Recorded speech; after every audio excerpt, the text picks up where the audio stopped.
Yeah, I'm pleasantly surprised. We lost 7 seniors from last year's team, and they left their legacy. And it was I think part of it was just teaching those younger guys the ways of the Wolverines, and so we haven't skipped a beat with regard to leadership, standards, and fundamentals. Although we're trying to break in newer players, but they left their legacy with, I would say again, just the standards and standard operating procedures. Yeah, they're doing well. So Mike Christensen is one of our seniors and one of our senior captains. Kyle Randall is also one of our senior captains. Dave Olinger is also one, and then Christian Sushavano from California, who came back for a 5th season. They all know the system. They're all going to have like significant roles for this season, whether it's starting roles like Mike Christensen and Kyle Randall, or coming off the bench like the other two. But they understand the system inside out, and they are great mentors to our younger players. What I mean by that is they are patiently just setting the tone and making sure the standards are being met. That the guys understand the nuances of our offense and defense, which are very dissimilar from what these freshmen have run in high school. Yeah, it's a solid group, and they just have what is it? Just a grit to them. It's a gritty group, and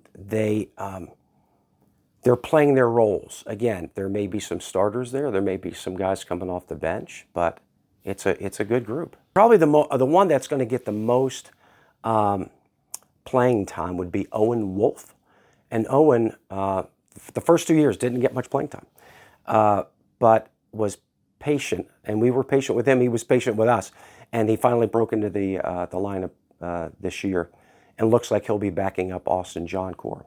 And Austin's one of the other juniors, although he has sophomore eligibility.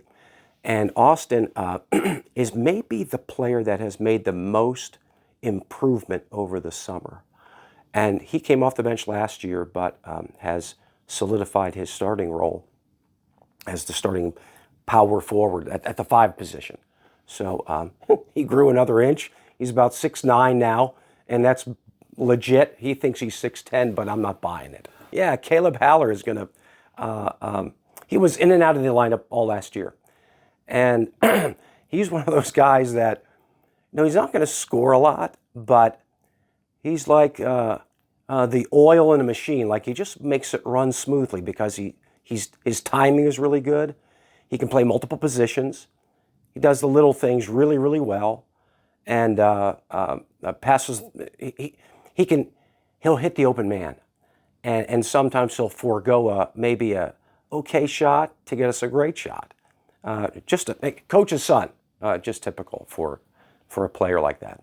Yeah, and Drew, one of our other juniors, he's a player like Jonah Bach, who can hit a shot when you need it. Very good 3-point shooter.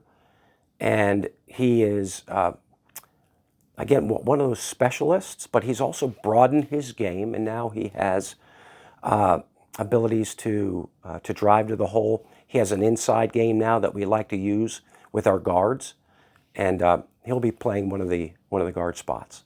Yeah, it's a good group. The one player that played maybe significant minutes last year was Anderson Skelton, and he was our backup point guard and played behind one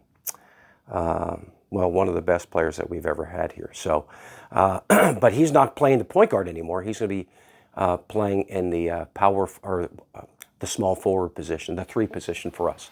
Again, and one of those guys that has made a great transition to everything slowing down for him, and I mean that in a positive way. Like, he's just seeing the floor better. He's not rushing through things, and now we're playing him at a position that he feels much more comfortable in.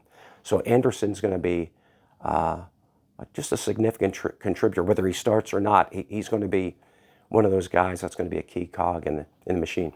Liam Conklin was one of our players, and he's from Connecticut. He got some playing time last year, And this year, he's going to be fighting for a starting role. He came back with an injury. He had an ankle injury, and so that kind of hampered his preseason conditioning. But he'll be ready for our first game. And he's a guy that, at the power forward position, he's like Caleb Haller in that he can do all things well and maybe more of a scoring threat. Again, a guy that the game is slowed down for him, and he can read the defense. He can read cuts. He's one of our smartest players, and maybe one of the most well-rounded players that we have beyond Mike Christensen as a senior. Other guys that will be vying for maybe backup roles would be Mike Vaughn. Mike is he played all JVs or reserve varsity last year, but he's a great shot. One of the quickest triggers that we have, and knows when to take it. Like he's not a gunner. He's patient with it. He's a sniper, and he has proven that in the preseason scrimmages they can really shoot. Josh Backus is another player that was reserved for us last year, and he'll be in the mix throughout the season. He's one of our combo guards, like Mike Vaughn, who can play both the point guard and the shooting guard. Yeah, big adjustment. The game's too fast right now for those freshmen, but the one player that has showed a lot of promise already is a Slippery Rock native, Josh Book, who has probably impressed more than the other freshmen. He's just ahead of things in terms of his basketball knowledge and IQ, and he's imperturbable, maybe is the best way to put it. Doesn't panic. He makes shots inside, quick trigger. So of all the freshmen, he's the guy that is probably varsity ready. Yeah, the strengths, we're a better ball handling team than we were last year, and that was, I think, our sticking point. Like if we look at the metrics that we think are really important, assist to turnover ratio is one of them, and we didn't have a good one. We had maybe 2 or 3 turnovers a game too many, which is a lot because in a tight game that could be the difference. But right now, with the scrimmages that we've had, we've basically halved the number of turnovers that we're having, and against really good competition. So that bodes well. One of the things that we have to work on is just our defense, because we have some guys that are newcomers. For example, Colton Martin, who's one of our transfers. He's a junior who's going to get some playing time, but we have to get them all on board with the defense, which does take time because it's something so unique, and none of them ran it in high school. Yeah, it's wide open, and I think it depends on, we know what we have coming back and what we've brought in, and it's crazy out there right now with the transfer portal, with the NILs, and that's affecting Division III. So we don't know what other people have coming in. Some maybe schools that struggled last year, you can get a couple transfers, and now suddenly you can be a conference champion. So I think it's wide open, both sides of it, and I like the divisional aspect of it because it does give us more non-conference games.